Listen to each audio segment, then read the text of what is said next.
नमस्कार, voice of Haryana और news India digital की ओर से आप सभी का स्वागत। मैं हूं आपके साथ केवल अंदमीजा। दोस्तों, हरियाणा की सियासत की ज़मीन पूरी तरीके से चुनावी रंग में देखी जा सकती है।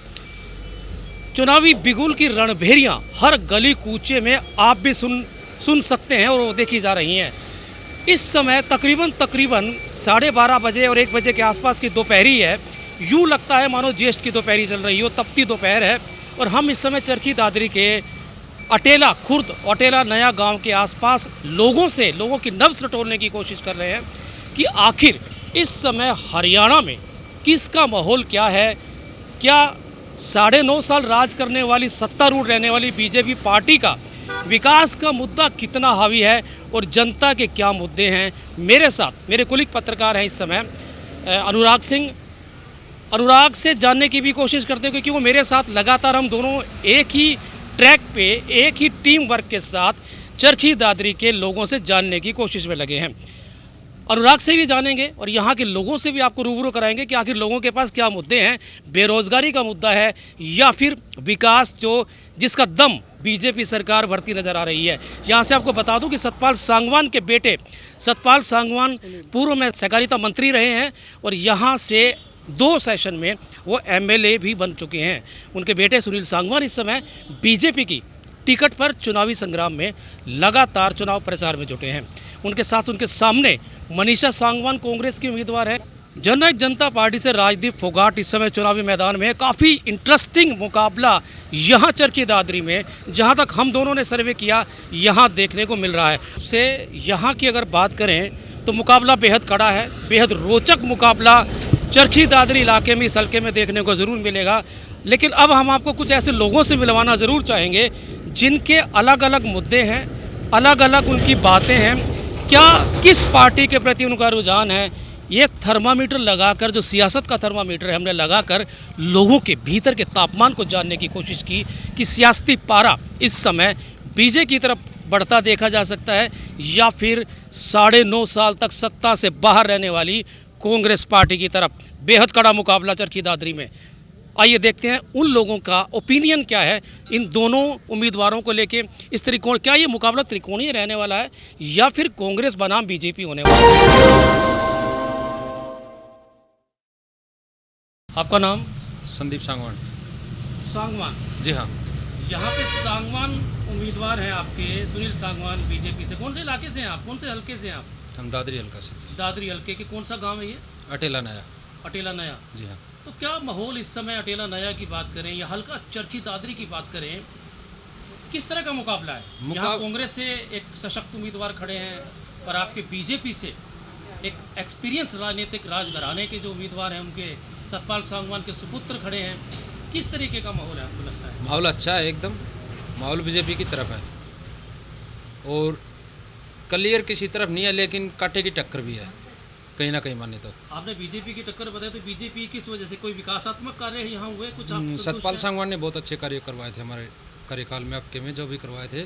जैसे अपने पोलैंड बनवाया था दादरी के अंदर, पानी की निकासी नहीं होती थी पहले, और किसान स्कूल बनवाया था। और उसके बाद अब जो बीजेपी सरकार थी, सैनी साहब ने भी बहुत अच्छा ऐलान किए। लगभग 1.25 लाख कर्मचारियों के लिए एक तोहफा दे के गए हैं। पिछले 5 साल के दौरान तो निर्दलीय उम्मीदवार थे यहाँ के, उन्होंने कोई विकास कुछ ऐसा आपको कुछ किया गया कुछ 5 सालों में क्या हुआ? हम उनको उम्मीदवार नहीं मानते, हम उनको हमारा प्रधान जी मानते हैं, सौमीर सांगवान। सौमीर जी का प्रधान मानते हैं? हाँ, हमारे सांगवान खाप का प्रधान जी हैं वो, तो हमारे लिए तो मतलब माननीय है वो। हम उनको हमेशा प्रधान जी की नज़र से देखते हैं। कांग्रेस ने 7 गारंटियाँ दी हैं, उन 7 गारंटी में 6,000 कांग्रेस की गारंटी 500 रुपये सिलेंडर, तमाम तरह की 7। कहाँ से आएगा? कहाँ से आएगा जी? फ्री में देने के लिए आएगा कहाँ से? सरकार दे रही है। सरकार कोई मजदूर, एक बात बताओ ना, जो नेता हैं मजदूरी करके थोड़ी ना आते हैं। पैसे तो टैक्स का जनता का ही है, डायरेक्ट इनडायरेक्ट टैक्स तो पब्लिक के अंदर से ही जाता है। पैसा आएगा कहाँ से फ्री में देने के लिए? गांव की बात करता हूँ। आपके गांव में कोई विकासात्मक कार्य? आपने बताया कि सतपाल सांगवान जी जब रहे मिनिस्टर तो उन्होंने किया, क्या विकासात्मक कार्य उन्होंने किए उस समय? उन्होंने सार्वजनिक रूप से जो लगने योग्य बच्चे थे नौकरियों में, उनको नौकरी दी जो योग्य थे। और भी काम में जो मतलब नॉर्मल रूप से कार्य होते हैं वो कार्य हुए। हमारा कोई ऐसा कार्य रुका नहीं कि सतपाल जी आगे तो काम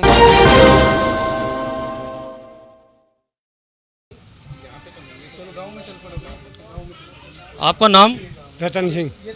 रतन सिंह जी, कौन से गांव से हैं? अटेला खुर्द से। आप अटेला खुर्द से। अटेला खुर्द जो है हल्का कौन सा पड़ता है आपका? दादरी। दादरी पड़ता है। दादरी में इस समय कैसा माहौल है? दादरी में जो पहले एमएलए रहे, क्या कोई विकासात्मक काम हुआ? किस तरीके का माहौल बना हुआ है? एक तरफ कांग्रेस पार्टी की मनीषा सांगवान खड़ी है, हाँ। सतपाल जी के बेटे बीजेपी से खड़े हैं, हाँ। आम आदमी पार्टी के प्रतिनिधि खड़े हैं, उनके कैंडिडेट खड़े हैं। क्या लगता है कि किस तरीके का माहौल बना हुआ है इस समय?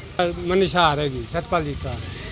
अटेला अटेला तो क्या खुर्द। जब सतपाल सांगवान पहले मिनिस्टर रहे, एमएलए भी रहे यहाँ से, क्या उन्होंने कोई विकास के काम आपके गांव के लिए किए? हाँ करे गणा लगवाया टब। गांव के काम हुए? हाँ गांव का काम है।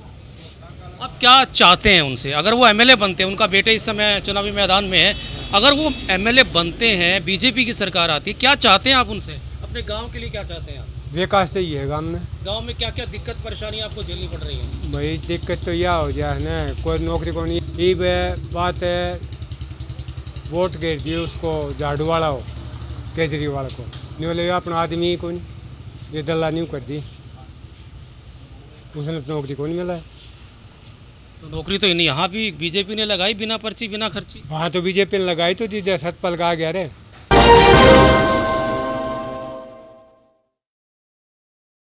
आपको क्या लगता है इस बार का जो चुनाव है चरखी दादरी में, एक उसमें तरफ भाई सतपाल सांगवान जीतता है। सतपाल सांगवान जीतेगी? क्लियर जीतता है तो सतपाल ऐसा सांगवान। कौन से काम सतपाल सांगवान क्यों जीतेंगे? सतपाल सांगवान ने काम कर रखे हैं, काम कर रखे हैं भाई। आपके गांव का कोई काम हुआ? बहुत काम कर रखे हैं, बहुत बच्चे भी लगवाए हैं। तो इस बार उनके बेटे जो है सुनील सांगवान चुनावी मैदान में है, तो क्या उनके बारे में क्या कहेंगे? जेलर है, मोर्ची में जेलर है। सतपाल सांगवान के कारण वोट आएंगे, उसको तो ले अभी कोई जानता नहीं है भाई। सतपाल सांगवान को जानते हैं। सतपाल सांगवान पिछले सेशन में जब हुड्डा सरकार थी, सहकारिता मंत्री थे, क्या आपके गांव में जो मौलिक जो काम होते हैं, जो मौलिक व्यवस्थाएं होती हैं, सार्वजनिक व्यवस्थाएं होती हैं या विकासात्मक जो गतिविधियां होती हैं, क्या कुछ ऐसा किया जिससे गांव का उत्थान हो? नहीं, हुड्डा सरकार में काम तो हुआ था, जितना बीजेपी सरकार में नहीं हुआ, हुड्डा सरकार में काम हुआ था। Subscribe our channel for latest news and updates, and don't forget to press bell icon for latest notifications.